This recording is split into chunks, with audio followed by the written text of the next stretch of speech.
আমাদের বাংলাদেশে গত পরশুদিন এক শয়তান মরছে, নজিবুল বাশার শয়তান। এই শালা শয়তান সাইদি হুজুরের বিরুদ্ধে কিন্তু প্রথম অভিযোগ করছে। জোরে কোন কথা ঠিক কিনা? প্রথম অভিযোগ করেছে আল্লামা সাইদির বিরুদ্ধে। হাসিনা কোনো তদন্তই করেনি, বিনা তদন্তেই সাইদি হুজুরের কেস লিয়ালিস। আপনারা বলেন তো তদন্তের কথা কোরআনে আছে না নাই? আমি আয়াত পড়ে আপনাকে শোনাবো। তদন্তের কথা আল্লাহ কোরআনেও বলেছে। ভাই যান, মাটির বাড়িতে মোবাইল নেটওয়ার্ক পায় না, পায়। আপনাদের গ্রামত কি মাটির বাড়ি আছে নাকি? আছে? মাটির বাড়িতে কিন্তু মোবাইল নেটওয়ার্ক পায় না। ইমাম সাহেব ওই জানলার কাছে শুয়ে থাকে, মোবাইল হাত দিয়ে বাইর করে থই, কল আসলে লাউড স্পিকার দিয়ে কথা কয়, কারণ কানের কাছে আনলে নেটওয়ার্ক নেই। তো এটা দেখে এক ছেলে বলতে যে হুজুর আপনি এত বোকা কোত্থেকে হলেন? আপনি 400 টাকাতে একটা মোবাইল অ্যান্টিনা কিনে বাঁশের মাথাতে অ্যান্টিনা ঝুলে দেয়, সেখান থেকে তার এনে মোবাইলের মধ্যে ঢুকে দেন, আপনি যেটি থাকবেন সেটি নেটওয়ার্ক। তো যুবকের কথা মতো ইমাম সাহেব একটা অ্যান্টিনা কিনা বাঁশের মাথা দিয়ে মোবাইলের পিছনে লেখা দিয়েছে। ওরা এক তেলতলা গোয়েন্দার দেখে বলছে যে হুজুর আবার টিভিও কিনছে। তেলতলা গোয়েন্দার ওটা দেখেই আরে হুজুর আবার টিভিও কিনছে। ওটা কিসের অ্যান্টিনা শালা তেলতলা জানি না, ওই কোনোদিনও মসজিদে যায় না, সেই দিন গেছে। যাই বলতেছে নামাজ পড়া কি হবে, নামাজ পড়া কি হবে? সবাই বলতেছে তুই তো নামাজই পড়িস না। এই জন্যই তো পড়ি না। তোমরা যার পাশে নামাজ পড়ে সেই হুজুর টিভি দেখে, তোমরা জানো? আমি নিজের চোখে দেখে আসলাম, টিভি দেখতেছে। সব মুসল্লি কয় নাউজুবিল্লাহ নাউজুবিল্লাহ। সকলের বাড়িতে ডিশ অ্যান্টেনা আছে, নাউজুবিল্লাহ নাই, কিন্তু হুজুরের বাড়িতে টিভি, নাউজুবিল্লাহ। মানে সবাই চায় হুজুর ভালো হোক, আমরা যা হই তাই। মসজিদের ইমামকে নিয়োগ দেওয়ার জন্য আপনার বহু কিছু দেখেন। ইমামের বইয়ের পর্দা আছে কিনা, ইমাম ঠিক মতো চলাফেরা করে কিনা, ইমামের দাড়ি ঠিক আছে কিনা, টুপি মাথা ঠিক মতো দেয় কিনা। একটা সামান্য মসজিদের নেতার জন্য যদি এত কিছু আপনারা দেখেন, তাহলে সমাজের এমপি যাকে বানাবেন তাকে দেখার দরকার আছে না নাই? জোরে কোন আছে না নাই? তেলতেলার এসে কই ভোট দাও, তেলতেলা।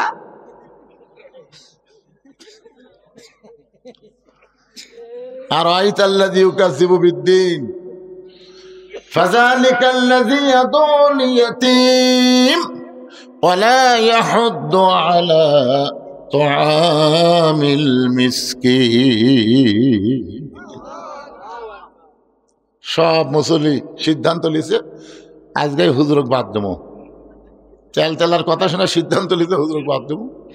হুজুর মসজিদের মধ্যে ঢুকতেছে, ডান পাও দিয়া, জোরে কোন কি পাও দিয়া, আল্লাহুম্মা আফতাহ লি কয়নি, কেবল বলতেছে আল্লাহুম্মা আফতাহ। সমস্ত মুসল্লি বলতেছে না। হুজুর কয় কি হলো? এই মিয়া, তুমি টিভি কিনা টিভি দেখো আর তোমার পাশে আমরা নামাজ পড়বো? ইমাম কয় বারে আমি টিভি তো কিনিনি, দেখবো কেমনে? তেলতেলা বলতেছে হুজুর তাহলে বাঁশের মাথাত কি দেখলাম? তখন বলতেছে ওটা তো মোবাইল অ্যান্টিনা। তখন সব মুসলিমকে কে রে তুই কি দেখলি আর কি করলি? মনে করছিলাম ভাই। মনে করার পর অভিযোগ করছে, আর তদন্ত না করে ইমাম বাদ। চিন্তা করছেন? আল্লাহ রাসূল বলেন ওসমান তুমি অভিযোগ করলি, তোমার অভিযোগকে গ্রহণ করতে পারলাম না, তদন্ত করতে হবে। 3 নম্বর জান্নাতি 7 নম্বরের বিরুদ্ধে অভিযোগ করেছে। আল্লাহ নবী বললেন তদন্ত না করে কিছু করব না। আল্লাহ নবী দাঁড়িয়ে গেলেন, তদন্ত করার জন্য নবী দাঁড়িয়ে গেলেন, আর কোনো আলোচনা করলেন না। ফজরের পরে যে আলোচনা করেন, নবী আলোচনা বন্ধ করে দিয়ে তদন্তের জন্য দাঁড়িয়ে গেলেন। নবী যখন মসজিদ থেকে বের হচ্ছেন, প্রত্যেকটা সাহাবী নবীর দিকে তাকায় আছে। আল্লাহর নবী বললেন আমি তদন্তের জন্য রওনা দিলাম, তোমরা কি আমার সঙ্গে যাওয়ার চাও? সাহাবীরা বললেন এ রাসূলুল্লাহ যদি আপনি অনুমতি দেন আমাদের কোনো আপত্তি নাই। তার মানে নবী বুঝালেন যে একজন তদন্ত, একদলীয় তদন্ত না করে সর্বদলীয় তদন্ত করা দরকার। জোরে কোন ঠিক কিনা? আপনারা বলেন তো বাংলাদেশে যারা যুদ্ধাপরাধী, যাদেরকে অন্যায়ভাবে ফাঁসি দেওয়া হলো হাসিনার সময়, এই মানুষগুলো কি খারাপ ছিল না ভালো ছিল? এক বাক্যে বলেন তো, ভালো না খারাপ? কে তদন্ত করছে? এক দলীয় তদন্ত করছে ভাই। তদন্ত করে ভালো মানুষগুলোকে ফাঁসির কাস্তে ঝুলাই দিল। আল্লাহ নবী বললেন, তোমরা যদি চাও তাহলে আমার সঙ্গে তদন্তে অংশগ্রহণ করতে পারো। নবী আমার সামনে সামনে, প্রত্যেকটা সাহাবী পিছনে পিছনে রওনা দিলেন। কারণ নবী যখন সামনে চলবে, নবীর সামনে কেউ যাবার পারবে। কোরআনে আল্লাহ বলেছেন, আমার নবী যখন কথা বলবে, নবীর মুখের ওপর কেউ কথা বলতে পারবে না। নবী যখন রাস্তা চলবে, নবীর সামনে কেউ রাস্তা চলবে না।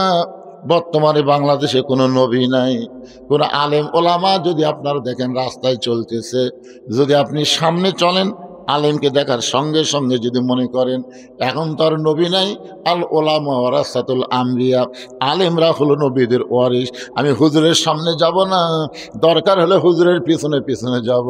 রাসূল বলে, একটা আলেমকে সম্মান করে আলেমের পিছনে যদি 2টা কদম তুমি হাঁটতে পারো, আল্লাহ খুশি হয়ে তোমাকে 2টা জান্নাতের মালিক করে দিবে। ইন্নামা ইয়াখশাল্লাহ মিন ইবাদিহিল উলামা, আল্লাহ কোরআনে বলেছেন বান্দা সমূহের মধ্যে আলেম বান্দারাই সবচাইতে আল্লাহকে বেশি ভয় করে। নবীও আলেমদের পক্ষে, আল্লাহ আলেমদের পক্ষে। খালি হাসিনা মুদির কথা শুনে আলেমদেরকে যে হারে নির্যাতন করছে, হারে আল্লামা সাইদুল হুজুর কিন্তু বাসায় থাকতো ইনশাল্লাহ। আপনারা দেখেননি যেদিন তাকে জেল থেকে হাসপাতাল নিয়ে, সেদিন যে একটা হাসি দিচ্ছে, আমার মোবাইলে ভিডিও করে রাখছি, ওরা আমি লোড করে রাখছি। এ হাসি দেখলে মনে হয় একটা জান্নাতি হাসি, জোরে কার কথা ঠিক কিনা? এইরকম হাসি দিয়ে যে লোকটাকে নিয়ে গেল।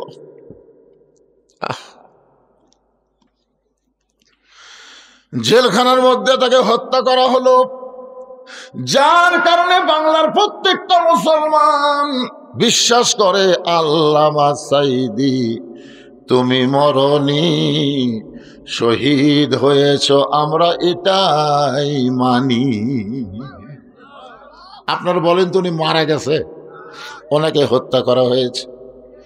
আর আল্লাহ রাস্তায় যখন কাউকে হত্যা করা হয়, আল্লাহ কোরআনে বলেন, ওয়ালা তাকুলু লিমান ইউকতালু ফি সাবিলিল্লাহি আমওয়াতুন বাল আহইয়াউ ওয়ালাকিন লা তাশউরুন। সবাই জবান খুলে আল্লাহু আকবার। আল্লাহ রাস্তায় যাদেরকে হত্যা করা হয় তাদেরকে তোমরা মৃত্যু বলো না, আমি আল্লাহ বলতেছি তারা জীবিত। এখন সাইদে হুজুরকে আপনারা গুরুত্ব দিচ্ছেন না, 100 বছর পর আবু হানিফা রহমতুল্লাহ আলাইহির মতন সাইদে হুজুরকেও মানুষ গুরুত্ব দিবে। দরকার ঠিক কিনা? আবু হানিফা রহমতুল্লাহ আলাইকে কিন্তু 20 খিলা মারছে জেলের মধ্যে। কি খিলা? কথা কয় না। সাইদে হুজুরকে পয়জন করে, একই অবস্থা। মনে করতেছেন সেই সময় আবু হানিফাকে মানুষ মনে রাখেনি? এখন কোটি কোটি মুসলমান হানাফি মাযহাব অনুসরণ করে। জোরে কোন কথা ঠিক কিনা ভাইজান? এই ভালো মানুষকে কোনোদিন হত্যা করে শেষ করা যায় না, তারা কিয়ামত পর্যন্ত অমর থাকে। হোসাইন কিয়ামত পর্যন্ত থাকবে, কিন্তু ইয়াজিদ আছে আছে। আপনাকে গোটা ইউনিয়ন খুঁজে দেখেন তো একটা ইয়াজিদ পাবেন, ইয়াজিদ। কিন্তু প্রত্যেকটা পাড়ায় পাড়ায় হোসাইন আছে না নাই? হক কথা জোরে বলা লাগবে, আছে না নাই? একটু মনোযোগ দিয়ে শোনেন। নবী গেলেন সামনে সামনে, সাহাবীরা পিছনে পিছনে। তালহার বাড়ির দরজায় আল্লাহ নবী দাঁড়াইলেন। নবীর সুন্নত হলো কারো বাড়ির দরজায় গিয়া খটখটি করা যাবে না, কলিং বেলে চাপ দেওয়া যাবে না। হয়তো বলুন হুজুর তখন তার কলিং বেল ছিল না, এখন তার কলিং বেল আছে, আছে না নাই? এই বগুড়া রহমাননগর আমার এক বন্ধুর বাসা, আমাকে মাঝে মধ্যে বলে হুজুর আমি একটা বাসা করছি, আপনি একটু আসবেন বাড়ি দোয়ার জন্য। তা আমি একদিন যাই, বাসার বিশাল গেট, সে গেট দেখে এখন আত্মা খাঁচা। সোনালি রঙের সেই মশানার গেট। আমি গেটের যা সালাম দিলাম, নবীর সুন্নত, আসসালামু আলাইকুম ইয়া আহলাল বাইত। ওই গেটের পাশে একটা পানের দোকান আছে। এই দোকানদার বলতে, হুজুর 1 কোটি বার সালাম দেন, কাম হবি না। কারণ আপনি কাক সালাম দিচ্ছেন? তখন আমি নাম ধরে বললাম, কই হুজুর পাক সালাম দিয়ে আপনি নিচে আনবার পারবেন? ওই 6 নম্বর দেখেন, কলিং বেলের লেখা আছে 1 2 3 4 5 6, এই 6 টিভি মারেন। আমি 6 যে টিভি মারছি ভাই, বিশ্বাস করেন টিভি মারাও সারা, আমি 2 ধাপ দৌড় দেওয়া সারা। মানে ওই 6 টিভি দিলে কুত্তের সাউন্ড, বিদেশি যে কুত্তে আছে এই কুত্তের ঘাউ ঘাউ ঘাউ করে সাউন্ড। আমি কইলাম টিভি মারা মাত্র বিদেশি কুত্তার সাউন্ড, আমি 2 ধাপ দৌড় মারছি। পানা না খেলে হাসতে থেকে, হুজুর দৌড়ান কেন? এটা কলিং বেলের সাউন্ড হুজুর। কেউ কবিতরের সাউন্ড দিছে, কেউ কাউয়ার সাউন্ড দিছে, কেউ কুত্তার সাউন্ড দিছে, এক এক সাউন্ড। আমি বললাম, কে রে এত সাউন্ড থাকতে এই কুত্তার সাউন্ড পছন্দ করলো কেন? কিছুক্ষণ পরে দিকে নামে আসে, আমাকে বলতে যে হুজুর আইসেন, আসসালামু আলাইকুম হুজুর আসেন। আমি ভাই যাওয়ার আগে জানতে চাই তুমি কুত্তার পছন্দ করলে কে? হুজুর ফকিরের অত্যাচার। এখন কতগুলো ফকির আছে, এরা কলিং বেলের চাপ দিয়ে ভিক্ষা চায়। তা আমি সে বুঝে শুনে কুত্তার সাউন্ড দিছি। প্রথমে একদিন এক ফকির কেবল টিভি মারিছে, কুত্তার সাউন্ড পায় মারছে দৌড়, আর ঝোলার যা চাউল আছে সব পড়ে গেছে। ওই এলাকার যত ফকির আছে সমস্ত ফকিরের কাছে যে 6 নম্বরে যেন মারিস না, 6 নম্বরে কিন্তু কুত্তা আছে। সেদিন থেকে আমাকে আর কোনো ফকির। আমি কইলাম তাহলে যাই ভাই। দেখেছে যাবেন কেন হুজুর? ফকির কইছে 6 নম্বরে কুত্তা আছে। তো তুই তো কুত্তেই, তুই তো মানুষ না। আল্লাহ কোরআনে বলেছে, আম্মা সাইনা ফারাতানহার, সায়ালকারীকে খালি খালি ফিরাইও না। আর তুমি কুত্তার সাউন্ড দিয়ে ফকিরের ধোলার চাউল ফেলে দিছে, তুমি মানুষ? তুমি একেবারে পুরিয়া কুত্তে। ধরে কোন কি কথা কন না কেন? কি দেওয়া লাগবে? সালাম। আসসালামু আলাইকুম ইয়া আহলাল বাইত। আল্লাহ নবী তালহার বাড়ির দরজায় এসে সালাম দিলেন। প্রত্যেকটা সাহাবী মনে মনে একটু রাগ রাগ ভাব, কারণ ওসমান গনি অভিযোগ করছে, ওসমান গনি তার তুইয়া মুয়া সাহাবী না। কয়দিন জোরে এখন কয়দিন? একদিন দেখেছে কিছুই বলে নাই, 2 দিন বলে নাই, 3য় দিন দেখার পরে বলেছে। এরপরে আল্লাহর নবী হেঁটে হেঁটে তালহার বাড়ির দরজায় সালাম দিলেন। কিছুক্ষণ পর আল্লাহর নবী ডাক দিলেন, তালহা। নবী মনে করেছিলেন সালাম দিলেই তালহা দরজা খুলবে, কিন্তু তালহা যখন বাড়ির দরজা খোলে নাই, এবার নবী একটু রাগ করে ডাক দিলেন, তালহা। তালহা বাড়ির ভিতর থেকে বলতেছে, লব্বাইক ইয়া রাসূলুল্লাহ। কিছুক্ষণ পরে তালহা যখন দরজা খোলে না, নবী আবার ডাক দিলেন, তালহা। তালহা সঙ্গে সঙ্গে বলে, লব্বাইক ইয়া রাসূলুল্লাহ। কিন্তু তালহা দরজা খোলে না। নবী আবার কিছুক্ষণ পরে ডাক দিলেন, তালহা। সঙ্গে সঙ্গে তালহা বলতেছে, লব্বাইক ইয়া রাসূলুল্লাহ। 3বার নবী ডাক দিলেন, প্রত্যেকবারে লব্বাইক ইয়া রাসূলুল্লাহ বললেন, কিন্তু দরজা খোলে না। ওমর ফারুক সাহাবীদের মধ্যে সবচাইতে গরম সাহাবীকে, কথা কয় না? আচ্ছা, ওমর যদি সবচাইতে গরম হয়, তাহলে সবচাইতে নরম কে? হ্যাঁ, এটা আপনারা জানেন। এর আগে আপনাদের শুনেছি, সবচাইতে নরম হলো আবু বকর, সবচাইতে গরম হলো ওমর, সবচাইতে ধনী হলো ওসমান, সবচাইতে জ্ঞানী হলো আলী। তাহলে 4 জন কয় নম্বর? 4 জনই কিন্তু 1 নম্বর। ওমর ফারুক আল্লাহ নবীর পায়ে হাত দিয়ে বললেন, ইয়া রাসূলুল্লাহ, আপনার জুতার পরশে আল্লাহর আরশ ধন্য হয়ে যায়, আপনার জুতার পরশে আল্লাহর আরশ ধন্য হয়ে যায়। আর আপনি তালহার বাড়ির দরজায় 3বার তালহা তালহা বলে ডাকলেন, এরপরেও তালহা দরজা খোলে না। নিশ্চয়ই তালহা বেয়াদব হয়ে গেছে। আপনার বলেন তো, ওমর ফারুক কথাটা কি মিথ্যা কইছে? হ্যাঁ করেন, বারে মিথ্যা। কি কথা কইছে? যে আপনার জুতার পরশে আল্লাহর আরশ কি হয়েছে, যেখান থেকে 70,000 পর্দা, ফেরেশতা জিবরাইলকে আল্লাহ যেখানে ব্রেক করে দিলেন, জিবরাইল আর এক ধাপ সামনে আসলে তোমার অস্তিত্ব পুড়ে হবে ছাই। এখান থেকে নবী একলা আসবে, নবীর সঙ্গে আর কেউ আসতে পারবে না। নূরের পর্দার মধ্যে আল্লাহ নবী যখন ঢুকতেছে এমন সময় জিবরাইল বলে, ইয়া রাসূলুল্লাহ, যেই জায়গার মধ্যে আমি জিবরাইলকে আল্লাহ অ্যালাউ করলো না আপনি সেই জায়গায় যাচ্ছেন। আপনি জমজমের কূপের পানি দিয়ে ওযু করার সময় আপনার পায়ে যে জুতা জোড়া আছে, এই জুতা কি আপনি পায়ে দিয়েই যাবেন না জুতা খুলবেন? নবী বলছে, জিবরাইল ভাই, করতে এসে আমার জুতা খোলার কথা মনেই নাই। তুমি যখন মনে করে দিলে উপর হয়ে নবী যখন পায়ের জুতা খুলতে যাবেন, এমন সময় আরশ থেকে আওয়াজ আসলো, নবী গো, জিবরাইল আপনাকে চিনে না, যার কারণে জুতা খুলতে কয়। আমি আল্লাহ আপনাকে চিনি, আমার আরশে আজিম দামি হতে পারে, কিন্তু আপনার জুতার চাইতে দামি নয়। লিল্লাহু আকবার। আমার আরশে আজিম দামি হতে পারে, কিন্তু আপনার জুতার চাইতে দামি নয়। উমর ফারুক বলে, রাসূলুল্লাহ, আপনার জুতার পরশে আল্লাহর আরশ ধন্য হয়ে যায়।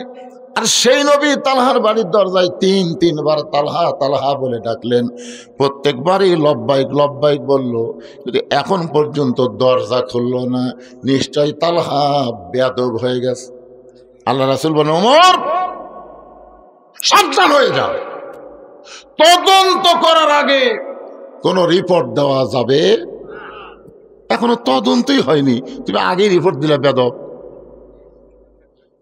আমি নবী আইছি তদন্ত করতে, তোমাকে সাথে আনছি রিপোর্ট দেওয়ার জন্য না। চিন্তা করছেন ওমর হলো কয় নম্বর? কথা কয় না কেন? কয় নম্বর? জান্নাতের দিক দিয়ে কয় নম্বর? 1 নম্বর আবু বকর, 2 নম্বর ওমর। সে ওমরকে রাসূল বলতেছে, ওমর, মুখ সাবধান করে কথা বলবা, তদন্ত করার আগে কোনো রিপোর্ট দেওয়া জায়েজ নেই।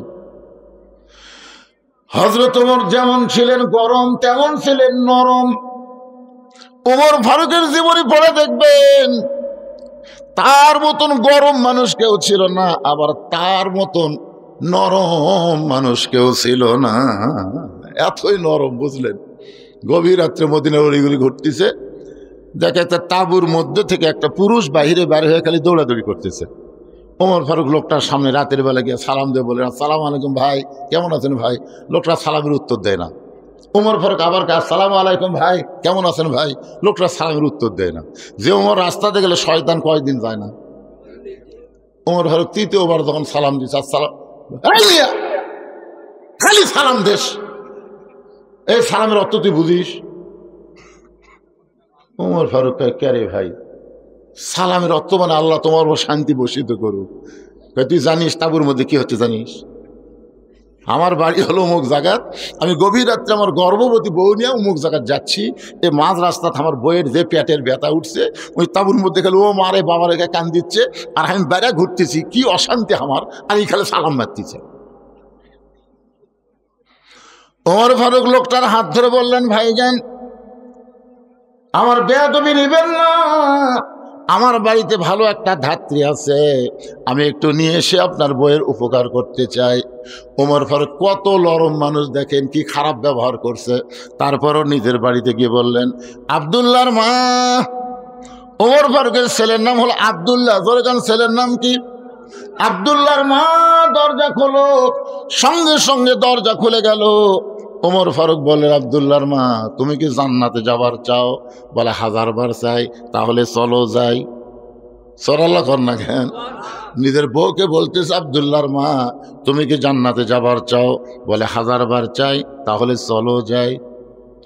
এই জিনিস লিয়া চলো, এই জিনিস মানে একটা সন্তান ধরবার গেলে যে যে জিনিস লাগে সেইগুলো জিনিস লিয়া রওনা দাও। হযরত ওমর হাত থেকে নিয়ে এসে নিজের বউকে নিয়ে এসে তাঁবুর উল্টা পিঠটা ভিতরে ঢুকাই দিল। আর লোকটাকে বলতেছে, ভাই ধৈর্য ধারণ করো, ধৈর্য ধারণ করো। লোকটা বলতেছে, তুমি তো সেই ব্যক্তি যে পর পর 3 বার আমারে সালাম দিছা, আমি সালামের উত্তর না দিয়া তোমার সঙ্গে খারাপ ব্যবহার করলাম, তারপরেও তুমি আমাকে কত সুন্দর বলতেছে ধৈর্য ধরো। এমন সময় তাঁবুর ভিতর থেকে আওয়াজ আসতেছে, ইয়া আমিরুল মুমিনিন, আপনার বন্ধুকে বলেন তার বিবিও সুস্থ আছে, সন্তানও সুস্থ আছে। যেই বলছে আমিরুল মুমিনিন আপনার বন্দুক বলেন, ওই লোকের তখন অবস্থা কি? হায় হায় হায় হায়, আপনি হযরত উমর, আয় আয়, আপনি রাস্তাতে গেলে শয়তান 40 দিন যায় না, আর সেই লোকটার সঙ্গে এত খারাপ ব্যবহার করলাম, আমারে আপনি শাস্তি দেন। ওমর ফারুক চোখের পানি নিয়ে লোকটাকে বুকের মধ্যে নিয়ে বললেন, ভাইজান তুমি শুধু বলো, আমার দায়িত্ব আমি পালন করেছি। আমি যতদিন সাহাবী ছিলাম ততদিন আমি গরম ছিলাম, যেদিন থেকে মদিনার খলিফা হয়েছি সেদিন থেকে আমি আর গরম না, আমি নরমের চাইতো বেশি নরম হয়ে গেছি। তাহলে হযরত ওমরের মধ্যে যেমন গরম ছিল তেমনই নরম ছিলেন। আল্লাহ রাসূল যেই মাত্র বলেন, ওমর সাবধান হয়ে কথা বলো, তদন্ত করার আগে কোনো রিপোর্ট দেওয়া যাবে না। ওমর ফারুক চিন্তায় পড়ে গেলেন, নবীর কাছে যদি কোনো বেয়াদবি হয়। এই ভয়ে হযরত ওমর তালহার বাড়ির চারিধার ঘোরা শুরু করলেন। এই বাড়ির মধ্যে এমন কি আছে? 3-3 বার নবী ডাক দিছে, এরপরও তালহার দরজা খোলে না। এই বাড়িটার মধ্যে আছে কি রে? বাড়িটার মধ্যে কি মজা আছে? আমি একটু পানি খাই, অসুবিধা আছে ভাইজান, ডায়াবেটিস তো একটু সমস্যা হচ্ছে। আর এমন গরম পানি দিছে,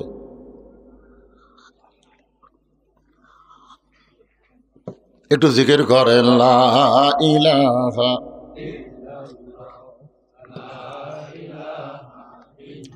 লা ইলাহা লা ইলাহা ইল্লাল্লাহু মুহাম্মাদুর রাসূলুল্লাহ।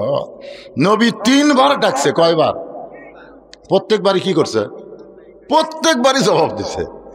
কিন্তু দরজা কেন খুললো না? এই বাড়িটা কেমন বাড়ি নিজের চোখে দেখার জন্য হযরত ওমর ঘুরে ঘুরে দেখতেছে। হঠাৎ প্রাচীরের ফাটল দিয়া তাকায় দেখে বাড়ির মধ্যে একটা খুঁটির সঙ্গে একটা ছোট বাচ্চাকে রশি দিয়া বেঁধে রাখছে, যেমন গরু ছাগল বেঁধে রাখে, ঠিক এইভাবে বেঁধে রাখছে। ওই বাচ্চাটা খালি বাবা বাবা বাবা বাবা বলে কাঁদতেছে। ওমর ফারুক চমকে গেল, ওই কি মানুষ নাকি রে? কচি মাসুম বাচ্চাকে রশি দিয়ে বেঁধে রাখছে, আর বাচ্চাটা বাবা বাবা বলে কাঁদতেছে। এরপরও তালহা তারা সন্তানের রশি খুলে দেয় নাই। এই দৃশ্য দেখার পরে হযরত ওমর আল্লাহর নবীর কাছে এসে দাঁড়িয়ে গেছে। এমন সময় তালহা দরজা খুলেছে। সুবহানাল্লাহ বলে। আল্লাহ রাসূল বললেন, তালহা তোমার বিরুদ্ধে 1 নম্বর অভিযোগ হলো, পর 3 দিন ফজরের সালাম ফিরানোর সঙ্গে সঙ্গেই তুমি বাড়ির দিকে দৌড় দাও। 2 নম্বর অভিযোগ হলো, আমি নবী 3-3 বার তোমাকে ডাক দিলাম, প্রত্যেকবারই লব্বাইক বললা, কিন্তু দরজা খুলতে এত দেরি কেন করলা? এমন সময় ওমর ফারুক বলে, ইয়া রাসূলুল্লাহ, এই তালহার বিরুদ্ধে আমার একটা অভিযোগ আছে। রাসূল বলে, তোমার আবার কি অভিযোগ? বলে, বাড়ির চারিধার ঘুরতে গিয়ে ফাটল দিয়ে দেখতে পাই তালহা তার কচি মাসুম বাচ্চাকে রশি দিয়ে খুঁটির মধ্যে বেঁধে রাখছে। সঙ্গে সঙ্গে রাসূল বললেন, তালহা তাহলে সর্বসাকল্যে তোমার বিরুদ্ধে অভিযোগ হলো 3টা। ধরে বলেন কয়টা? 1 নম্বর অভিযোগ হলো সালাম ফিরানোর সঙ্গে সঙ্গে বাড়ির দিকে দৌড় দাও। 2 নম্বর অভিযোগ হলো আমি নবী 3-3 বার তোমাকে ডাক দিলাম, প্রত্যেকবারই লব্বাইক বললা, কিন্তু দরজা খুলতে কেন দেরি করলাম? 3 নম্বর অভিযোগ হযরত ওমর করেছে, তোমার কচি মাসুম বাচ্চাকে তুমি রশি দিয়া খুঁটির মধ্যে বেঁধে রাখছো। মাইকালা ভাই নাই, প্রতিদ্বন্দ্বী একটু বেশি হচ্ছে, দেখো তো কম যায় নাকি। আল্লাহ রাসূল বলেছেন, বড়দেরকে সম্মান করো। রাসূলের হাদিস, বড়দের কি? আর সমবয়স্কদের মহব্বত করো, আর ছোটদেরকে স্নেহ করো। আমার কথা কি বুঝতে পারলেন? বড়দের কি করা লাগবে, আর ছোটদের স্নেহ করা লাগবে, দয়া করা লাগবে। আপনারা বলেন তো, আল্লাহর নবী ছোট বাচ্চাদের যে দয়া করছে, আমরা করবার পারবো? ঈদের দিনে নবী ইমামতি করবে, মাঠত যাচ্ছে সুন্দর কাপড় পরে, এমন সময় দেখে ইহুদির একটা বাচ্চা ধুলাত খালি গড়াগড়ি দিচ্ছে আর কান দিচ্ছে। ইহুদির বউ সাইটে লুকে আছে, কয়েকদিন আগে ওই বাচ্চার বাপ মরে গেছে।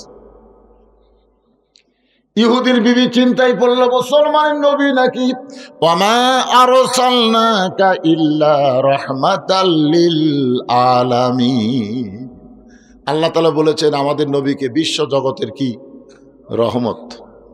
তো দেখি তো আয়াতটা সত্যি কিনা, এটা যাচাই করার জন্যই মা লুকে আছে গাছের আড়ালে, আর বাচ্চাকে ফেলে দেখেছে ধুলার ভিতরে। ওই ছোট বাচ্চা খালি বাবা বাবা বলে কাঁদতেছে।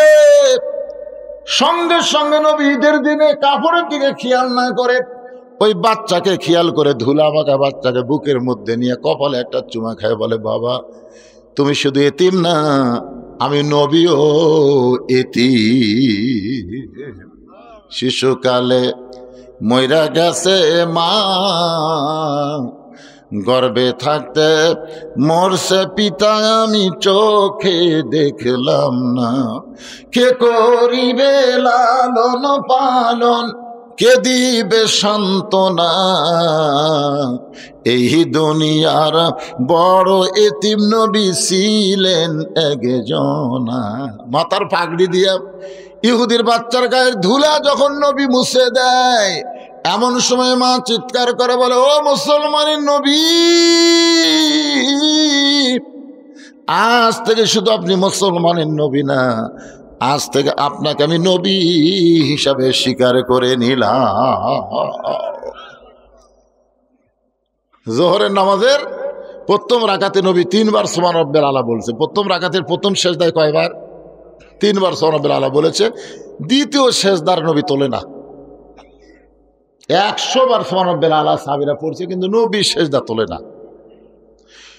দ্বিতীয় রাকাত ঠিকই বলেছে, তৃতীয় রাকাত ঠিকই বলেছে, চতুর্থ রাকাত ঠিকই পড়াইছে, কিন্তু প্রথম রাকাতের দ্বিতীয় সেজদা এত লম্বা। নামাজ শেষ হওয়ার পরে হযরত ওমর বলতেছে, ইয়া রাসূলুল্লাহ, দ্বিতীয় রাকাতে আপনি এত লম্বা সেজদা দিলেন, আমরা 100 বারের বেশি সুবহান রাব্বিল আলা বললাম, এরপরেও আপনি সেজদা তোলেন না, কারণ কি? বলে তোমরা সবাই যখন সেজদায় ছিলে, এমন সময় আমার 2টা ছোট্ট নাতি হাসান হোসাইন আমার পিঠের উপর চড়ে বসলো, আমার পিঠের উপরে চড়ে বসলো। আমি যখন ওদের পিঠ থেকে নামাবার চাই, এমন সময় আল্লাহ বলে, হাবিব হাসান হোসাইন আপনি নবী জানেন না, নানা মনে করে আপনার পিঠে বসে আছে, যতক্ষণ ওরা পিঠে থাকবে আপনি সেজদা থেকে মাথা তুলবেন না। সাহাবীরা রে, ছোট বাচ্চাদেরকে আমার আল্লাহ বড় ভালোবাসে। এই জন্যই বলা হচ্ছে কুল্লু মাউলুদুন ইউলিদু আলাল ফিতরা। হিন্দুকেও যদি ছোট বাচ্চা হয় তাকেও তোমরা ঘৃণা করবে না, কারণ ও ছোট মানুষ, যে কোনো সময় ইসলাম গ্রহণ করতে পারে। ধরে কোনো কথা ঠিক কিনা কোন? আর ছোট মানুষের কান্দে ফেরেশতা কখন দেয়? তোমার 2 কান্দে 2 মুহুরি লেখিতেছেন ডায়েরি, 2 কান্দে 2 মুহুরি লেখিতেছেন ডায়েরি, দলিল দেখে রায় দিবে, টাকা পয়সার নাই কারবার। আপনারা বলেন তো, কেরামান কাতিবিন এই ফেরেশতাকে আল্লাহ হওয়ার সাথে সাথে দেয় না। 10 বছর যখন আপনার ছেলের বয়স হবে, ঠিক তখন ওই ফেরেশতা 2টা আল্লাহ কান্দত বসে দিবি। কারণ 6 বছর থেকে নামাজের তালিম দাও, 10 বছর থেকে জোর করে নামাজ ধরাও। জোরে কোন কথা ঠিক কিনা? এরপরই তো লেখালেখি শুরু হয়ে যাবে। একটু মনোযোগ দেন, ছোট বাচ্চাদের নবী কত ভালোবাসেন। আল্লাহ নবী বলেন, তালহা উমর যে অভিযোগ করেছে তোমার কচি মাসুম বাচ্চাকে খুঁটির সঙ্গে রশি দিয়ে বেঁধে রাখছো, আমি নবী ছোটদেরকে কেমন ভালোবাসি। রাস্তা দিয়ে যাচ্ছে, মাটিতে গড়ায় গড়ায় হাসান হোসাইন কাঁদতেছে, আর হাসান দাঁড়ায় দাঁড়ায় কাঁদতেছে। 2 ভাই কাঁদতেছে, এক ভাই মাটিতে গড়াগড়ি দিয়ে কান্দে, আর এক ভাই দাঁড়ায় দাঁড়ায় কান্দে। রাসূল বললেন, তেরে হোসাইন তুইও কান্দিস, হাসানও কান্দিস, ব্যাপার কি? বলেন, না না, কিছুক্ষণ আগে এক ব্যক্তি ঘোড়ার পিঠে চড়ে গেছে, তখন থেকে আপনার হোসাইন ঘোড়া চড়ার বায়না শুরু করছে। এখন বলেন, না না, আমি হোসাইন ঘোড়া কোথায় পাই? আমি বড় ভাই হয়েছি বেকায়দায়। রাসূল বললেন, তুই কি বলতে পারিস না বাড়ির মধ্যে ঘোড়া আছে? হোসাইন বলে, না না, আমি মিথ্যা কথা কেমনে বলবো, আমাদের বাড়িতে তো কোনো ঘোড়া নাই। রাসূল বললেন, তাহলে যাই। নবী আমার হোসাইনকে বুকের মধ্যে নিয়ে হোসাইনের হাতটা ধরে বাড়ির মধ্যে ঢুকে দরজা বন্ধ করে দিলেন। হোসাইন বলে, না না, দরজা কেন বন্ধ করলেন? রাসূল বলেন, পাগলা ঘোড়া দরজা খোলা পাইলে যদি বার হয়ে যায়, আসলে বাড়ির মধ্যে কোনো ঘোড়াই নাই। নবী দরজা বন্ধ করার কারণ হলো এখন নাতিদের সঙ্গে নবী ঘোড়া ঘোড়া খেলবে। এইটা দরজা দিয়ে যদি বাহিরের কোনো সাহাবী দেখতে পায় তাহলে তারা বড় কষ্ট পাবে, কারণ সাহাবীদের কাছে নবী আর হাসান হোসেনের কাছে হলো নানা। ধরে কারণ ঠিক কিনা? নবী আমার ওপর হয়ে বলতেছে, আয়রে হোসেন আয় আমার পিঠে চড়, আমি হইছি লাল ঘোড়া। এবার ছোট্ট হোসাইন নানার পিঠে লাফ দিয়ে চড়ে যখন ঘোড়া ঘোড়া খেলতেছে, নবী ঘাড় কাতে তাকায় দেখে হোসাইন দাঁড়ায় দাঁড়ায় কাঁদতেছে। রাসূল বলে, হোসেন রে, এ ঘোড়া যদি তোর পছন্দ হয় তাহলে ঘোড়ার পিঠে চড়। এমন কথা বলেছে, ঘোড়া যদি তোর পছন্দ হয় তাহলে ঘোড়ার পিঠে চড়। এবার হোসাইনও নানার পিঠের উপর চড়েছে। কিছুক্ষণ পরে হাসান বলতে, হোসেন ভাই, এত সুন্দর ঘোড়ার পিঠে আমরা দুই ভাই চড়েছি, তাকায় দেখো ঘোড়ার মুখে কিন্তু লাগাম নাই, ঘোড়ার মুখে কিন্তু লাগাম নাই। সঙ্গে সঙ্গে নবী আমার এক টানে মাথার পাগড়ি খুলে ওই পাগড়ি মুখের মধ্যে ঢুকায় দিয়া দুইটা মাথা হোসাইনের হাতে দিছে। হোসাইন লাগাম মনে করে এত জোরে হ্যাঁচকা টান মারছে, নবীর গালসির মধ্যে লাগামটা ওই পাগড়িটা ঢুকে গেছে। একটু দূরে ছিল মা ফাতেমা, একটু দূরে ছিল মা ফাতেমা। এই দৃশ্য দেখার পর আর সহ্য করতে পারে না, এক দৌড়ে এসে হাসানকে ধাক্কা দিয়ে হোসেনকে মারছে চড়। দুইটা বাচ্চা যখন কাঁদতে কাঁদতে দুই দিকে চলে যায়, এমন সময় নবী আমার এতিমের মতন দাঁড়ায় কাঁদতেছে। নবীকে ফাতেমা বলে, বাবা, আমার দুইটা সন্তান বড় বেয়াদবি করেছে বাবা। বাবা গো, আমি বুঝতে পারি নাই, আপনি এদেরকে মাফ করে দেন। রাসূল বলে, ফাতেমা, দুইটা সন্তান কোনো বেয়াদবি করেনি মা, বরং তুই আমার কলিজায় আঘাত করলি, তুই আমার কলিজায় আঘাত করলি। ফাতেমা বলে, বাবা, আমি আপনার কলিজায় কেমনে আঘাত করলাম? রাসূল বলে, ফাতেমা, তুই কি আমার ভিতরের কলিজা কোনোদিন দেখছিস মা? ফাতেমা বলে, বাবা, ভিতরের কলিজা কেমনে দেখবো? রাসূল বলে, ফাতেমা রে, আমার কলিজা হলো হাসান হোসাইন, আমার হাসান হোসেনকে যে কষ্ট দেয় ওই কষ্টটা লাগে আমার কলিজা। রাসূল বলে, তানহা, আমি ছোট বাচ্চাদেরকে, সে মুসলমান হোক নাতি হোক আর ইহুদির বাচ্চা হোক, সব বাচ্চাকে আমি নবী স্নেহ করি, দয়া করে ভালোবাসি। আর তোমার কচি মাসুম বাচ্চাকে তুমি কেন খুঁটির সঙ্গে রশি দিয়ে বেঁধে রাখছো? তালহা বলতেছে, ইয়া রাসূলুল্লাহ, তিনটা অভিযোগ করেছেন, তিনটা অভিযোগকে উইথড্র করতে গেলে আপনি শুধু বললে হবে না, আমাকে বলার সুযোগ দেওয়া লাগবে। যেরকম ঠিক কিনা? হুজুর, আপনি খালি নবী বলে যাবেন, তাহলে আমাকে সুযোগ দেবেন না? রাসূল বলে, ঠিক আছে বলো। বলে, হুজুর, ওসমান গনি যে অভিযোগ করেছে যে পরপর 3 দিন, আসলে পরপর 3 দিন না, পরপর কয়েক সপ্তাহ। ওসমান গনি কয়দিন দেখছে?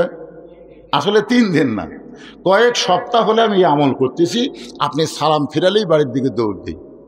সব সাহাবী চুম করছে। ওরে বাবা রে, আমারও মনে করছিল 3 দিন, ই তো আরো মারাত্মক। রাসূল বললেন, ঠিক আছে, তুমি কয়েক সপ্তাহ সালাম ফিরালেই বাড়ির দিকে দৌড় দাও কেন? বলে, হুজুর, এই যে আমার গায়ে যে কাপড় দেখতেছেন, এই যে আমি যে কাপড় পরে দরজা খুলেছি, এই একটা কাপড় ছাড়া আমার বাড়িতে দ্বিতীয় কোনো কাপড় নাই যে কাপড় পরে আল্লাহ রাসূলের সামনে দাঁড়ান যায়। আপনারা বলেন তো, আল্লাহ রাসূলের সামনে দাঁড়ানোর কাপড়ের দরকার আছে না নাই? কোন কাপড়? আপনার যে মসজিদে যান, কোন কাপড়? হ্যাঁ, না, পাঞ্জাবি পায়জামা না, লেবাসুত তাকওয়া। যেই পোশাক পরলে আল্লাহর ভয় কলিজার মধ্যে থাকে সেই পোশাক পরা লাগবে। এমন একটা টাইট ফুল প্যান্ট পরছে, তারপর একটা এই টিকনা ঢাকা একটা শার্ট গাউত দিছে। আপনি বলেন তো, টাইট ফুল প্যান্ট টিকনা ঢাকা শার্ট গাউত দিয়ে রুকুর থেকে যখন শেষ দাঁত গেছে, ওর যে ভিতরের যন্ত্রগুলো আছে বাইরে থেকে বোঝা যায় না, পিছন দিকে টেপা হয়ে ফুলে ওঠে, কথা কন না কেন বাইরে? ওর 2 নম্বর কাতারে যাই আছে, ওই যন্ত্র দিকে মুখ পড়ার সাথে সাথে তো কেবলা পরিবর্তন হয়ে গেছে। এই জন্য শার্ট গাউত না দিয়ে যদি পাঞ্জাবি পরতেন, পাঞ্জাবি পরলে ওইটা যদি টেবার লাল ফুলে ওঠে, পাঞ্জাবি যদি পাছার উপর পড়ে আর দেখা যাবে। এই জন্যে লেবাসুত তাকওয়া, এমন একটা পোশাক পরা লাগবে যেই পোশাক পরে আল্লাহ নবীর সামনে দাঁড়ানো যায়, তালহা বলতেছে, ইয়া রাসূলুল্লাহ, আমি মাটির একটা গর্ত করেছি, মাটির একটা গর্ত করে যেমন তেমন কাপড় পরায়া আমার বউকে মাটির গর্তের মধ্যে নামায় দেই, বউকে মাটির গর্তের মধ্যে নামায় দিয়ে এই কাপড় পরে আপনার পিছনে ফজরের নামাজ পড়তে যাই। ওগো আল্লাহর নবী, ফজরের নামাজ পড়ার পরে যদি আপনার আলোচনা আমি শুনতে চাই, তাহলে আমার বউয়ের ফজরের নামাজ নষ্ট হয়ে যাবে। এই জন্য এক দৌড়ে এসে আমি যেমন তেমন কাপড় পরে এই গর্তের মধ্যে নামি, আর এই যে কাপড় পরে দরজা খুললাম, এই কাপড়টা আমার বউকে আমি দিয়ে দিই।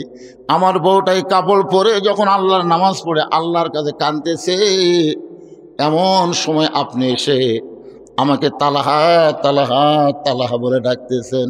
ওগো আল্লাহর নবী, প্রত্যেকটা ডাক কিন্তু আমি লব্বাইক বলেছি, কিন্তু আমি দরজা খুলতে পারি নাই, কারণ এমন একটা কাপড় আমার পরনে ছিল যে কাপড় পরে দরজা খুলতে শরম লাগে। ওগো আল্লাহর নবী, আমার বউকে আমি টান দিয়ে হেঁচকা দিয়ে গর্তের মধ্যে নামাবার পারি না, কারণ বউটা তখন আল্লাহর কাছে, জোরে কনকার কাছে। আমার দরজায় নবী ডাকতেছে, বউটা আল্লাহর কাছে ধর্ণা দিয়ে হাত তুলে মোনাজাত করে কাঁদতেছে। যখন আমার বউটার নামাজ শেষ হয়ে গেল, মোনাজাত শেষ হয়ে গেল, আমি বউটাকে গর্তের মধ্যে নামায় দিয়া যেমন তেমন কাপড় পেঁচাইয়া ওই বউয়ের শরীর থেকে কাপড় করে সেই কাপড় পরে আপনার জন্য দরজা খুললাম। এই কারণেই দরজা খুলতে আমার দেরি হয়ে গেছে। রাসূল বলল, তালহারে, এক উত্তরে দুইটা অভিযোগ খণ্ডন হয়ে গেল। সুবহানাল্লাহ বলেন না কেন? ওসমান গনি যে অভিযোগ করেছিল এবং নবী যে বললেন দেরি কেন করলেন, দুইটা অভিযোগ খণ্ডন হয়ে গেল। ও তালহা, তোমার কসি মাসুম বাচ্চাকে তুমি রশি দিয়ে খুঁটির মধ্যে বেঁধে রাখছো, কারণ কি? তালহা বলতেছে, ইয়া রাসূলুল্লাহ, আমি আমার সন্তানকে অত্যন্ত ভালোবাসি। সুবহানাল্লাহ কোন? আমি আমার সন্তানকে অত্যন্ত ভালোবাসি। আল্লাহ কোরআনে বলেছে, ইন্নামা আমওয়ালুকুম ওয়া আওলাদুকুম ফিতনা, নিশ্চয় তোমাদের সম্পদ আর সন্তান হলো বিপদের কারণ। জোরে বলেন, এই কথা কে কইছে? আল্লাহ। জোরে বলেন, কে? কি বলতেছে? ইন্নামা আমওয়ালুকুম ওয়া আওলাদুকুম ফিতনা, নিশ্চয় তোমাদের সম্পদ আর সন্তান হলো বিপদের কারণ। আজকে আল্লাহ যে সম্পদ আমাদেরকে দিছে, আপনার সত্যি করে বলেন তো সম্পদের মালিককে? আরে ভাই, একটু অন্তর থেকে বলেন তো। আমরা মুখে মুখে অনেক কথা কই, কিন্তু অন্তরে সেটা মানে নিবে চাই না। সত্যি করে অন্তর থেকে বলেন তো সম্পদের মালিককে? আরো জোরে, জোরসে বলুন। জোর হলো না, আরো জোরে। সত্যি যদি সম্পদের মালিক আল্লাহ হয়, আমরা বিশ্বাস করে দুই হাত তুলে আল্লাহকে দেখাবো। দেখি দেখি কারা বিশ্বাস করে হাত তুলছেন। লিল্লাহু আকবার। হাত নামান, হাত নামান। মাশাআল্লাহ। তাহলে আপনাদের পকেটে যে টাকা আছে, এই টাকার মালিককে? এখন আল্লাহ যদি মালিক হয়, আল্লাহ নবীর এতিম মাদ্রাসায় একটা করে কোরআন শরীফ আপনাকে দেওয়া লাগবে। কয়জন ছাত্র আছে এখানে? কয়টা? সব মিলে কয়টা? 30-35 জন ছাত্র এ মাদ্রাসায় সব মিলে আছে। ধরেন 35টা কোরআন শরীফ দেওয়া লাগবে। একটা কোরআন শরীফ মাত্র 500 টাকা দাম। আপনি 500 টাকা দিবেন, এই নবীর মাদ্রাসায় একটা কোরআন শরীফ দেওয়ার সব আল্লাহ আপনার আমল নামায় দিবে। টাকার মালিক কিন্তু আপনি না। আপনি আবার এখন যদি বলেন যেমন আরে আল্লাহ কই করে আমার টাকালে মাস্তানি মারতিস, তো হাসিনার মতন ভারতও পলান লাগবি রে। তোর এখন কথা দেখছি না। হাসিনা যখন বলছিল দেশ আমার বাপের, এই দেশ আমার, আল্লাহ কয় এখন কুটি। এখন আপনার টাকা যদি না দেন, হয়তো মেডিকেল কলেজে থাকা লাগবে। জোরে কোন ঠিক কিনা? বাড়ির থাকবো, আমার টাকা মাদ্রাসাত না দিয়ে বাড়ির থাকবো, তোর হাত পা ভাঙ্গা হাসপাতালত থম। এই জন্য ভাইজান, বেশি না 35 জন আল্লাহর বান্দা 500 টাকা করে টাকা একটা কোরআন শরীফ দান হয়ে যায়। 500 টাকা কোন আল্লাহর পাগল সর্বপ্রথম পারবে? হুজুর লগত লাগবে ভাইজান, লগত। কোরআন শরীফ তো বাকি বিক্রি হয় না, লগত। 500 টাকা দিবেন, একটা কোরআন শরীফ দান করার সওয়াব আল্লাহ আপনাদের আমল নামায় দিবে। মাত্র 35টা কোরআন শরীফ চাইছি, নগদ নগদ। সর্বপ্রথম কোন আল্লাহর বান্দা পারেন? মাশাআল্লাহ। আসেন ভাই, আসেন, লিয়ে আসেন ভাই। আরে আল্লাহ আল্লাহ, পৃথিবীর সর্বশ্রেষ্ঠ দান নবীর এতিম মাদ্রাসায় একটা কোরআন। আমার ভাইজান সর্বপ্রথম সর্বপ্রথম কোরআন শরীফ বাবদ একটা 500 টাকা দান করেছে, আল্লাহ তার দানকে কবুল করেন। আল্লাহুম্মা আমিন। কি নাম বাবু?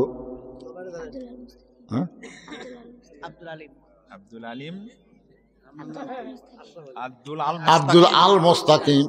কোরআন শরীফ বাবদ 500 টাকা দান করছে, আল্লাহ দানকে কবুল করেন। আশরাফের আল্লাহ তোমার একজন বান্দা কোরআন শরীফ বাবদ 500 টাকা দান করেছে। পৃথিবীর শ্রেষ্ঠ দান একটা কোরআন। এই দুইজন দৌড়াই খেয়ে কোরআন আদায় হচ্ছে, না দিলে বসে থাকেন, দেখেন দেখেন দেখাও সব আছে তো ভাই, দৌড় মারেন কেন? আব্দুল মান্নান কোরআন শরীফ বাবদ 500 টাকা দান করেছে। আব্দুল মান্নান কি হলো বাবা? দেখো দেখো তার দিকে যাও, ময়না ময়না। আল্লাহ আব্দুল খালেক কোরআন শরীফ বাবদ 500 টাকা দান করেছে, আল্লাহ দানকে কবুল করেন। আরেকজন কোরআন শরীফ বাবদ 500 টাকা দান করেছে। কি কে মারা গেছে? শহর দিকে শাহজাহান মারা গেছে। আরে আরে মারা গেছে, তার পক্ষ থেকে কোরআন শরীফ বাবদ 500 টাকা দান করলো। আল্লাহ তার কবরকে জান্নাতের টুকরা বানায় দেন। আপনাদের বাপ মা যদি কবরে যায়, বাপ মার জন্য দেন। আব্দুল সালাম কোরআন শরীফ বাবদ 500 টাকা দান করেছে, আল্লাহ দানকে কবুল করেন। আনোয়ার হোসেন কোরআন শরীফ বাবদ 500 টাকা দান করছে।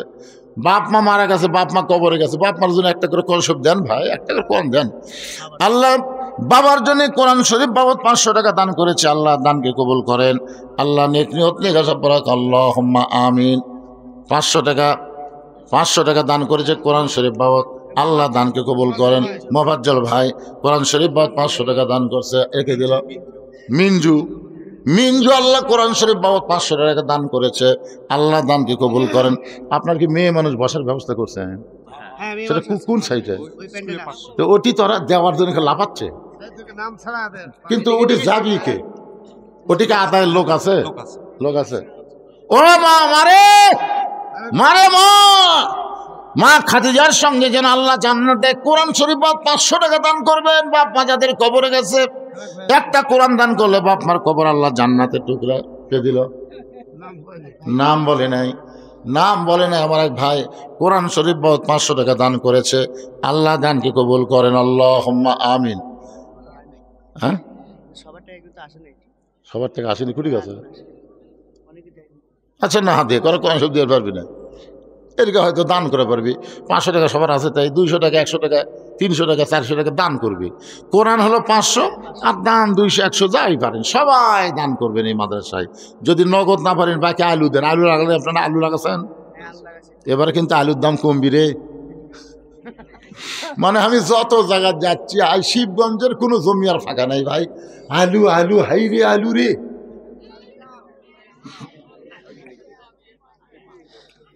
ঘুগরি পোকা যেন না ধরে, তেল তেল আলু যেন আল্লাহ দেয়, আলুর মধ্যে যেন বরকত দেয়, আলুর যেন দাম পাই। মনে করে 1 মণ 2 মণ আলু লেখা দেন কাগজ কলম আছে। হ্যাঁ 100 টাকা, এরকম 100 টাকা যারা দিবেন এটা দান। এ সাইডে দান থাকবে। আল্লাহ তোমার একজন বান্দা কোরআনের মাহফিলে 100 টাকা দান করছে, আল্লাহ দানকে কবুল করেন। আল্লাহুম্মা আমিন। আপনার দেখেন তো এটি যে কোরআন শরীফ যে করে চাইছিলাম সে করে পাওয়া গেছে নাকি দেখেন। আল্লাহর একটা কোরআন শরীফ বাবদ 500 টাকা দান করছে। আমি 35টা চাচ্ছি, 35টা দিয়ে কয়টা হলো?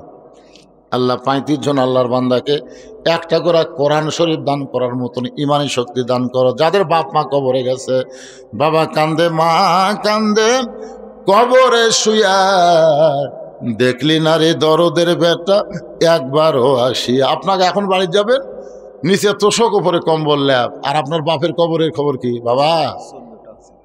কেবল 14টা হচ্ছে, 35টার মধ্যে 14টা হচ্ছে।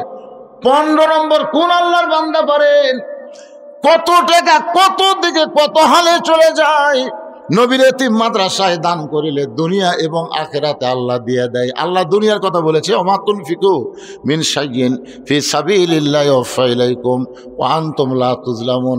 আল্লাহ বলে বান্দারে তুই হলো ফকির, আমি হলাম ধনী, এরপরে আমার কোরআনের জন্য যখন দান করে দিলি, মনে করিস না তোর টাকা নিয়ে আমি আল্লাহ গায়েব হব, বরং তোকে দুনিয়াতে আমি 10 গুণ ফিরাইয়া দিব। আল্লাহর কোরআনের কথা সুবহানাল্লাহ বলেন না কেন আপনারা? এটা কি আমার কথা? ইয়ফা ইলাইকুম মানে কি?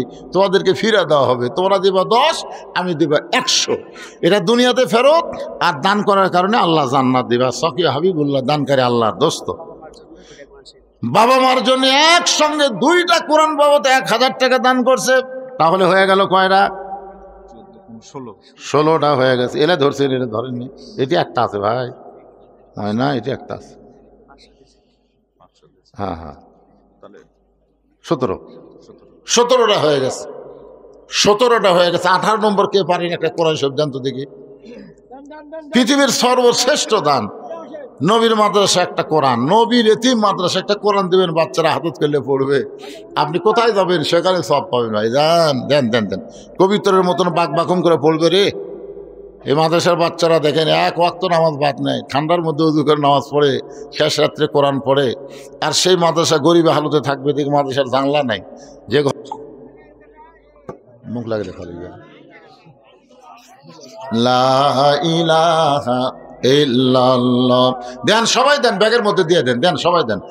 লা ইলাহা ইল্লাল্লাহ, লা ইলাহা ইল্লাল্লাহ, লা ইলাহা ইল্লাল্লাহ, জোরে লা ইলাহা। যতগুলা অতিথির নাম লেখা দিয়েছে এই বিজ্ঞাপনে, এই অতিথিগুলা যদি দেয় তাহলে আপনার কাছে টাকা লেওয়াও তো জায়েজ নেই। এখন এই মালগুলাকে আসছে, এরা দিল কি দিল না, একটা লোক এই মাহফিলের পক্ষের একটা লোক এটি নাই রে, যে মুরব্বী আমাকে বারবার আমার কাছে দাওয়াত দেয়, আমার কাছে যাইয়ে এ কুটি গেল। তো এর সামনে আসছে কি হয় দেখি।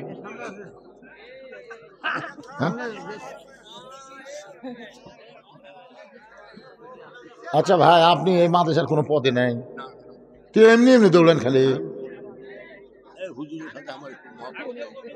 আপনি একটা জানলা দেন ভাই, একটা জানলা দেন, দেবেন না? হ্যাঁ, সংসার কাক দিছে? সংসার বলে বেটাক দিয়ে দিস। আল্লাহর ধন্য বীরে দিয়া আল্লাহ আছে গায়েব হইয়া, নিজের ধন বেটাকে দিয়া নিজে গেছে ফকির হইয়া।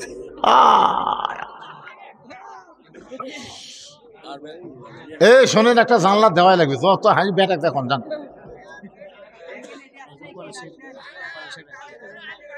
মাশাআল্লাহ, আর একটা কোরআন শরীফ বাবদ 500 টাকা পাওয়া গেছে। আল্লাহ দানকে কবুল করেন, আল্লাহুম্মা আমিন।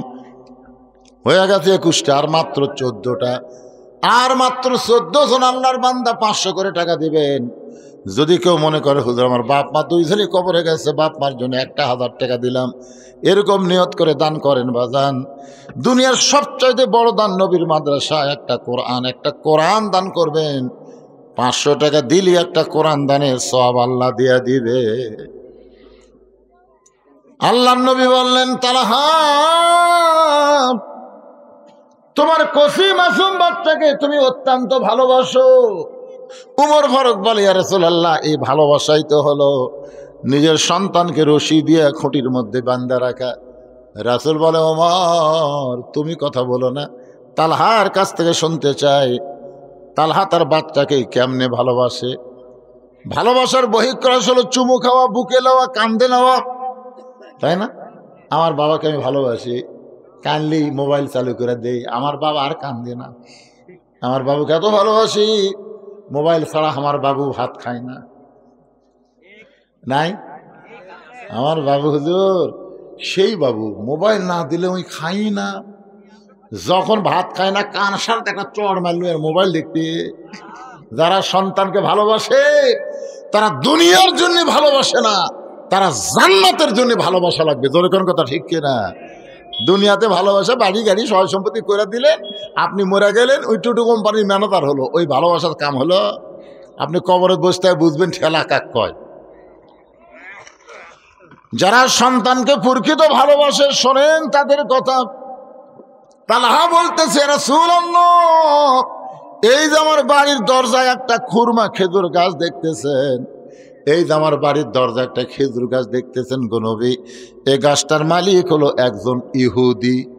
আজ কয়েকদিন হলো খেজুরে পাক ধরেছে, রাতের বাতাসে ওই পাকা খেজুরগুলো টপ টপ করে গাছের গোড়ায় পড়ে। ওগো আল্লাহর নবী, আমি আপনার পিছনে ফজর নামাজ পড়তে যখন যাই, যাওয়ার সময় চিন্তা হয় আমার সন্তান যদি চেতন পায় আর চেতন পাওয়ার পরে ওই সকালবেলা বের হয় ইহুদির গাছের খুরমা খেজুর কুড়া কুড়া যদি খায়, আমি একজন মুসলমান, আমার সন্তান ইহুদির গাছের খেজুর খাবে, এটা কখনোই আমি কল্পনা করতে পারি না। ওগো আল্লাহর নবী, আমার মন বলল ওকে মসজিদে নিয়ে যায়, কিন্তু তার বয়স হলো মাত্র 4 বছর। ধরে কোন কয় বছর? 4 বছরের বাচ্চাকে কান্দে করে যখন মসজিদে রওনা দিলাম, আমার ইমান বলতে তালহারে রাসূল কিন্তু বলেছেন 6 বছর থেকে নামাজের তালিম দিবে। 4 বছরের বাচ্চাকে মসজিদে নিয়ে যায়, আর আমরা যদি নামাজ পড়িয়ে যদি নামাজ নষ্ট করে দেয়, কারণ ছোট বাচ্চারা মসজিদের মধ্যে যাবে কিন্তু একটা বয়স হলে যাওয়া লাগবে, একেবারে ছোট মোটো খাটো নিয়ে যাওয়া চলবে না। আমি উলহট্ট ঈদগাহ ময়দানে ঈদের নামাজ পড়াই, ঈদের দিনে কতগুলো ছোট বাচ্চাকে নিয়ে আসে, কি সুন্দর ফতুয়া পাঞ্জাবি গায়ে দিয়া, 3 বছর 4 বছরের বাচ্চা। আমরা যখন রুকুর থেকে শেষ দাঁত গেছি, ওরা 4-5 জন একত্র হয়ে বলছে, সবাই উপর হসে রে, উপর হসে রে।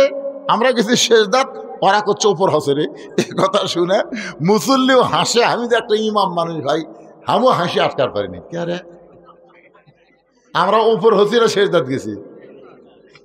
আপনারা বলেন ভাই, এটা অন্য নামাজ হলে দুহরে পড়ানো যাবে, কিন্তু ঈদের নামাজটা দোহরে পড়ানোর কোনো সুযোগ আছে? আমি খুতবার মধ্যে বললাম, আগামী ঈদে 5 বছরের নিচে 6 বছরের নিচে কোনো বাচ্চাকে মাঠে আনা চলবে না, কারণ এরা কিছুই বোঝে না। তালহা বলতেছে, রাসূলুল্লাহ, আমার ভয় হলো আমি আমার ছোট বাচ্চাকে মসজিদে নিয়ে যাব, আর মসজিদে যখন আমরা নামাজ শুরু করে দেব, ওই সময় যদি আমার ছেলে নামাজ নষ্ট করে দেয়, আমি মসজিদে নিয়ে যাই তো ভয় পাই, আমার বাড়িতেও রাখলে ভয় পাই, যদি চেতন পায়া ইহুদির গাছের খুরমা খেজুর খায়। আমি তখন চিন্তা করলাম কি করব। তখন আমার বিবেক আমাকে বলল, তোমার বাচ্চাকে রশি দিয়া তুমি আটকে রাখো। ওগো আল্লাহর নবী, শুধুমাত্র ইহুদির গাছের খুরমা খেজুর থেকে আমার বাচ্চাকে বাঁচানোর জন্যে আমি রশি দিয়া খুঁটির মধ্যে বেঁধে রাখছি। আপনার পিছনে ফজরের নামাজ আদায় করার পরে মসজিদে এসে নামাজ পড়ে এসে আমার বউকে নামাজ পড়ার সুযোগ করে দিয়া আমি গর্তের মধ্যে যেমন তেমন কাপড় পরে নামছি। ওগো আল্লাহর নবী, আপনি যখন বারবার ডাকলেন, আমার বউকে গর্তের মধ্যে নামায় দিয়া আমি বইয়ের পরনে কাপড় পরে আপনার জন্য দরজা খুলেছি। এখন পর্যন্ত আমার ছেলের পা থেকে হাত থেকে রশি আমি খুলতে পারিনি। নবী কান্দে, প্রত্যেকটা সাহাবীরা কান্দে। আল্লাহর নবী বলেন, তালহা রে, তোমার সন্তানকে তুমি রশি দিয়ে বেঁধেছ, রশি দিয়ে আটকাছো বাজান, কিন্তু তুমি কি জানো তোমার বান্দাকে ইহুদির গাছের খুরমা খেজুর থেকে বাঁচানোর জন্য, খাওয়া থেকে বাঁচানোর জন্য রশি দিয়ে বেঁধেছ। তোমার ছেলের উপরে জাহান্নামের আগুন আল্লাহ হারাম করেছে। এখন আমার প্রশ্ন হলো, এত অভাবের ভিতরেও তালহা যদি তার মাসুম বাচ্চাকে ইহুদির গাছের খুরমা খেজুর থেকে বাঁচাবার পারে, আপনারা বলেন তো তালহার চাইতে আমাদের অভাব বেশি না কম? তাহলে আমরা কেন ঠ্যাঙ্গা ভাঙা, আমরা কেন গ্রামীণ ব্যাংক, আমরা কেন আশা কারিতাস, এইগুলোর কাছে আমরা ঋণ নেই? ঋণ নিয়ে আমরা আলু লাগাচ্ছি, ঋণ নিয়ে আমরা বাড়ি করতেছি, ঋণ নিয়ে আপনার বলেন তো এই যে ঋণের মধ্যে সুদ আছে না নাই? কথা বলেন, সুদ আছে না নাই? আপনার বলেন তো এইগুলার মালিক কারা? আশার মালিককে, কারিতাসের মালিককে, গ্রামীণ ব্যাংকের মালিককে, এই ঠ্যাঙ্গা মারার মূল মালিককে? এগুলার মূল মালিক কিন্তু হোসনিয়ারা ইউনুস না, এগুলার মূল মালিক হলো ইহুদি আর খ্রিস্টান। ধরে কোন কথা ঠিক কি না? আমি ওয়াজ করেছিলাম শহর দিকে, এই ওয়াজ ইউনুস, ডক্টর ইউনুসের ওয়াজ করেছিলাম শহর দিকে।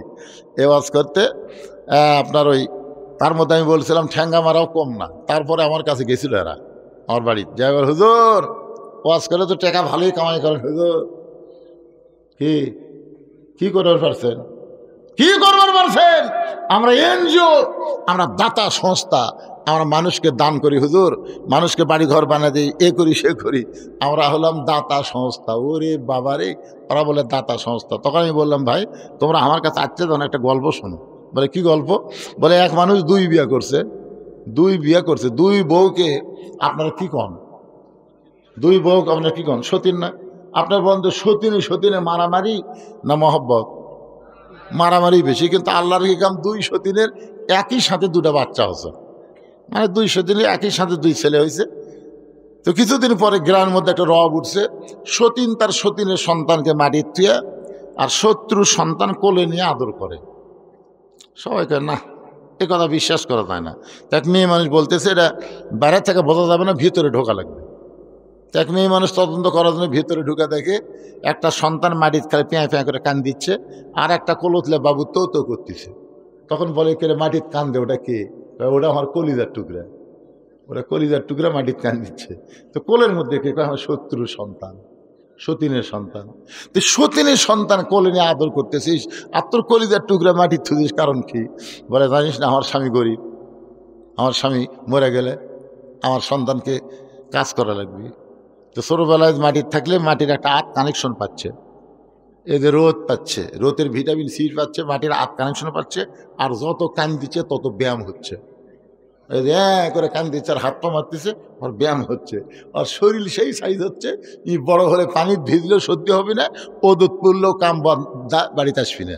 সেই শরীর আমি গড়ে তুলতেছি, আমার কলিজার টুকরা, কারণ কাজ করে খাওয়া লাগবে। আর এক কোলের মধ্যে নিয়ে আমি লুলে বানাচ্ছি, লুলে খালি এই যেন হাঁটতে আর না পারে, এই রোদের দিল আমার রোদ লাগছে, পানি পড়লে যেন আর সর্দি হয়, এই জন্য আমি কোলতলে আদর করতেছি। এটা আসলে মূলে আদর নয়। আজকে এই যে এনজিওগুলো আমাদেরকে যে সহযোগিতা করতেছে, এগুলো কি আসলে সহযোগিতা? এগুলো আমাদের ইমান আমল হরণ করার চেষ্টা করতেছে। যখন কথা ঠিক কিনা? দরকার হলে ইহুদি, খ্রিস্টান, বৌদ্ধ, ভারতের হিন্দুদের থেকে আমরা ফিরে আল্লাহর কাছে আসবো। ফালিয়াবুদু রাব্বা হাযাল বাইত আল্লাযী আত'আমাহুম মিন জু'ইন ওয়া আমানাহুম মিন খাউফ। আল্লাহর ঘরের আমরা ইবাদত করব, আল্লাহর ইবাদত করব, নামাজ পড়ব, যাবতীয় রিজিকের ব্যবস্থা করবেন কে? বিশ্বাস করে বলেন, করবেন কে? আল্লাহ। আর সমস্ত ভয় ওই ভারতের যতই পরিকল্পনা থাক, যতই চেষ্টা করুক, বাংলার 1 ইঞ্চি মাটি দখল করতে পারবে না। কারণ ওদের ভগবান আমাকে আল্লাহর কাছে কিছুই না। জোরে কোন কথা ঠিক কিনা? ওই ভগবান আমাকে আল্লাহর কাছে খারাপ পারবি, ভগবানের কি আছে রে? ভয় বাদ দিলে গবানের অর্থ নাই, গবানের গ বাদ দিলে বান মানে বুননে, কেউ চায় না। বা বাদ দিলে নো মানে ভগবান নেই। আর আমাকে আল্লাহর খবর জানেন, আল্লাহু লা ইলাহা ইল্লাহুয়াল হাইয়ুল কাইয়ুম। মন যদি চায় আলিফ বাদ দেন লিল্লাহি মা ফিস সামাওয়াতি ওয়াল আরদ। আবার যদি মন চায় আরেকটা লাম বাদ দেন, লাহুল মুলকু ওয়া লাহুল হামদ। আবার যদি মন চায় আরেকটা লাম বাদ দেন, হুয়াল্লাহুল্লাযী লা ইলাহা ইল্লাহু। আপনারা বলেন তো, আমাকে আল্লাহর সব কিছু বাদ দিলে আল্লাহ বাদ করছে? আমরা সে আল্লাহ বিশ্বাস করি। ওই কয়েকদিন 2 দিন আগে মিঠুন চক্রবর্তী, যাকে আমরা ফাটা কেষ্ট করি, যেখানে কি কেষ্ট, ফাটা কেষ্ট, এই শালা ফেসবুকে স্ট্যাটাস দিয়েছে বাংলাদেশ দখল করতে নাকি 15 দিনও লাগবে না। আয় আমি আমাদের যুবকদের বলবো, 3 পা হাতে লাঠি বানাও, আসবি, আমরা লাঠি দিয়ে ঠাসা ধরবো, খুর দিয়ে কাটে পোলটা দেবো। ধরে করার কথা ঠিক কিনা? পোলটা দেওয়া বোঝেন না, ওর জিনিস তো মাল বড় হয়ে গেছে, তো এখন একে খুর দিয়ে কাটে এরকম পোলটা দেওয়া লাগবে। শালারা বাংলাদেশে ঢুকতেছে, হামাকের বিরুদ্ধে বলার লাগবে। আল্লাহ ভাগ্য করে আমরা একটা ইউনুস পাইছি। ধরে কারণ কি ভাই, ইউনুস বোঝেন না? আপনার ইউনুস বোঝেন না? বিপদের সময় কোন দোয়া পড়বেন? ইউনুস নবীরে খাইল মাছেতে গিলিয়া, ফেরেশতা পাঠাইলেন আল্লাহ ইসমে আজম দিয়া। দমে দমে সে হরদম পরে সে ইসমে আজম, মাছেরই উদর হইতে বাঁচাইলে প্রাণ। সবাই বলেন আল্লাহু আল্লাহু, তুমি জানলে জালালুহু, শেষ করা তো যায় না গিয়ে তোমার গুণগান। আল্লাহ আমাদের সবাইকে ফজরের নামাজ, বলেন সবাইকে ফজরের নামাজ জামাতের সঙ্গে আদায় করার তৌফিক দান করুক। সকলে বলে আমিন। পড়বেন না ভাইজান? সারা রাত আসনে ফজর কাজা করলে বক্তাও পিটন খাবি, মাহফিল কমিটিরাও খাবি, আপনারাও খাবেন। সারা জীবনের ওয়াজ যদি এক পাল্লায় দেওয়া হয়, আর একটা ফজরের নামাজ যদি আর এক পাল্লায় দেওয়া হয়, আপনার বন্ধু কোনটার ওজন বেশি হবে? এই জন্য আপনারা সবসময় চেষ্টা করবেন যে যেই তারিখে বিজ্ঞাপন, সেই তারিখের মধ্যেই মাহফিল যেন শেষ হয়। বগুড়ার মানুষ চালাক হবেন। কয় তারিখের মাহফিল? 2 তারিখের। এখন ঘড়ির টাকা দেখেন 3 তারিখ হয়ে গেছে, কি করবেন? আমরা 2 তারিখের দাওয়াত দিয়ে 3 তারিখে মোনাজাত করতেছি। ইস্তেগফার পড়ে আস্তাগফিরুল্লাহ রব্বি মিন কুল্লি জামবি ওয়া তুবু ইলাই লা হাওলা ওয়ালা কুওয়াতা ইল্লা বিল্লাহিল আলিয়্যিল আযীম। আল্লাহুম্মা আমিন। আল্লাহুম্মা আনতাস সালাম ওয়া মিনকাস সালাম তাবারাকতা ইয়া যাল জালালি ওয়াল ইকরাম। আয় আল্লাহ তাআলা, কত কঠিন শীতের ভিতরে টপ টপ করে নিয়র পড়তেছে। এই শীতকে উপেক্ষা করে তোমার যে সমস্ত বান্দা বান্দিরা আরামের বাড়ি ঘুমকে বাদ দিয়া কোরআন হাদিসের মহব্বত কলিজার মধ্যে নিয়ে এই জান্নাতের বাগানে বসে বসে কোরআন হাদিসের আলোচনা শোনার শেষে আমি গুনাহগারের সঙ্গে রহমতের দরজায় ফকির হয়ে দোকানে হাত তুলেছে। মেহেরবানি করে আজকের মাহফিল আমাদের সকলের হেদায়েতের জন্যে, নাজাতের জন্যে, জান্নাতের জন্যে কবুল করো। এই মাহফিলের শুরু থেকে শেষ পর্যন্ত যত আলোচনা হয়েছে আল্লাহ, এর মধ্যে যদি ত্রুটি হয়, ভুল হয়, মাফ করে দাও। এর যা হাদিয়া মঞ্জুর করো। সোনার মদিনায় নবী পাকের রওজা মোবারকে আল্লাহ কবুল করে নাও। তামাম আম্বিয়ায়ে কেরাম, আসহাবে কেরাম, তাবেঈনে কেরাম, তাবেঈনে কেরাম, তামাম পৃথিবীর মাটির নিচে যত মুমিন মুমিনা শুয়ে আছে আল্লাহ, সকলের আরওয়াহ ফরে হাদিয়া কবুল করো। আল্লাহ, আমরা যারা হাত তুলেছি, আমাদের জনম দুখনি মা যাদের কবরে গেছে আল্লাহ, মেহেরবানি করে মায়ের কবর জান্নাতের টুকরা বানিয়ে দাও। বাবার বাড়িঘর সবই আছে, আমাদের যাদের বাবা অন্ধকার কবরে চলে গেছে আল্লাহ, মেহেরবানি করে বাবার কবর জান্নাতের টুকরা বানায় দাও। আমাদের দাদা দাদি, নানা নানি, আত্মীয় স্বজন, শ্বশুর শাশুড়ি যাদের কবরে গেছে আল্লাহ মাফ করে দাও। মাবুদ, এই মাদ্রাসাকে কিয়ামত পর্যন্ত কবুল করো। এই মাদ্রাসার জায়গা জমি দিয়া কবরে চলে গেছে যারা, আল্লাহ তাদের কবরকে জান্নাতের টুকরা বানায় দাও। আয় আল্লাহ, এই মাদ্রাসায় নগদে বাকিতে যারা দান করেছে, করবে আল্লাহ, সব দানগুলোকে জান্নাতের বিনিময়ে কবুল করে নাও। এই মাদ্রাসার ম্যানেজিং কমিটির সভাপতি, সহসভাপতি, এই মাদ্রাসার সেক্রেটারি, মাদ্রাসার কেশিয়ার, মাদ্রাসার মুহতামিম, মাদ্রাসার ওস্তাদ, মাদ্রাসার তালবে ইলম যাদের মাথায় পাগড়ি দেওয়া হলো আল্লাহ, সকলকেই জান্নাতি কবুল করো। আল্লাহ, এই টপ টপ করে নিয়র পড়তেছে আল্লাহ কঠিন শীতে, তোমার পাগল বান্দারা ল্যাপ তোষক বাদ দিয়ে খেড়ের মধ্যে বসে আমিন আমিন করে। আল্লাহ, আজকের মাহফিলকে জান্নাত পাওয়ার ওসিলা হিসাবে কবুল করে নাও। আল্লাহ, আমি অসুস্থ, আমার মতো যারা অসুস্থ অবস্থায় হাত তুলেছে আল্লাহ, সুস্থতার নিয়ামত দান করে দাও। আমার মা বোনেরা পর্দার অন্তরালে বসে বসে শুনেছে, আবিদা সালিহা পদ্মাজি কবুল করে মা ফাতেমার চরিত্র দান করে দাও। গোটা বিশ্বের মুসলমানকে আল্লাহ তুমি হেফাজত করো। আমার বাংলাদেশের প্রতি আল্লাহ তুমি খাস রহমত নাজিল করো। ও দরদে আল্লাহ, যেদিন আমাদের মৃত্যু হবে দিনটা যেন জুমার দিন হয়, মাসটা যেন রমজান মাস হয়, ইমানের সাথে ইজ্জতের সাথে দুনিয়া থেকে বিদায় নেওয়ার কালে আমাদের সকলের জবানে তুমি জারি করে দিও লা ইলাহা ইল্লাল্লাহু মুহাম্মাদুর রাসূলুল্লাহ সাল্লাল্লাহু আলাইহি সাল্লাম।